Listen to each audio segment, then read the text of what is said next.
Aujourd'hui, nous ferons la rencontre de Mama Yopa, professeure de Himene au conservatoire. Yorana, alors je me présente Mama Yopa. On me connaît sous le nom de Mama Yopa, mais mon nom c'est Madame Toporo Myrna. Je suis née à Rurutu. Je suis une Rurutu. J'ai grandi ici à Tahiti. Alors, comment je suis arrivée au conservatoire? Étant encore petite, ma maman m'emmenait à l'église à ses répétitions de chant. C'est devenu après une passion pour moi d'écouter les chants. Même la personne qui enseignait le hymne, c'était un diacre. Ça a été un coup de foudre en moi. Je me suis dit, un jour, je deviendrai un professeur de chant. Alors, voilà. Et ça a travaillé en moi. J'allais à tous les répétitions de hymne après ma maman. Et puis un jour, le conservatoire m'appelle, on a besoin de quelqu'un pour enseigner le hymne. Et je suis arrivée au conservatoire en 2003. Alors, ça fait presque 20 ans, ouais, je dirais que je suis au conservatoire. Et si vous voulez, c'est ma passion, c'est ma vie, le hymne. J'ai grandi dans le hymne étant petite à l'église protestante. Jusqu'à aujourd'hui, je compose, j'écris, auteur aussi, et j'enseigne le hymne. À l'âge de 16 ans, j'ai été la meilleure élève en solfège.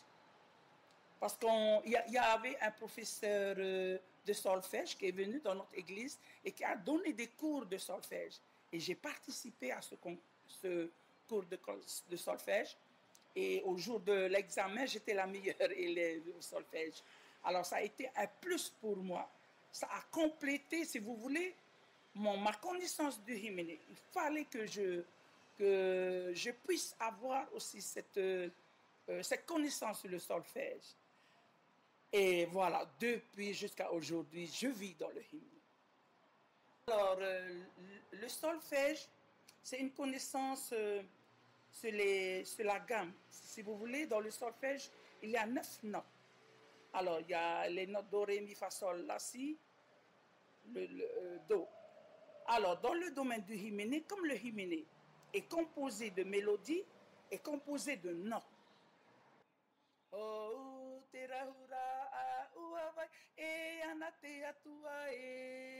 voilà une mélodie, un rythme et les paroles.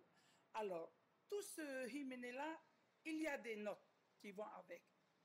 Alors, voilà, c'est pour cela que le solfège, c'est très important aussi dans le hymne. Sans le solfège, si vous voulez, on ne pourra pas chanter. Il faut connaître le solfège pour pouvoir chanter. Mais maintenant, il y a beaucoup qui chantent mais qui ne connaissent pas le solfège. Voilà. Ce n'est pas un souci, ce n'est pas un problème. Surtout pour moi, en tant qu'enseignant de hymne, j'ai besoin de solfège pour pouvoir composer. Et c'est un moyen, c'est un des moyens, il y a plusieurs d'autres moyens, de perpétuer ton histoire.